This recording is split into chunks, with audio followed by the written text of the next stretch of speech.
Once the roof sheeting is fully installed, you can install the rake trim along the edge of the building roof. Install trim screws to connect the trim to the roof sheeting per the installation manual, and also to the end wall sheeting where the edge of the trim overlaps sheeting high ribs. One trick section of this trim is overlapping at the apex of the building.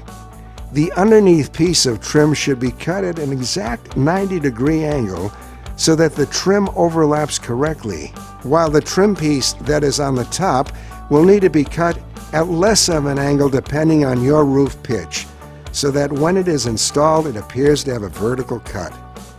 Make sure to overlap the trim at the apex so that from the normal line of sight you cannot see the crease between the trim pieces.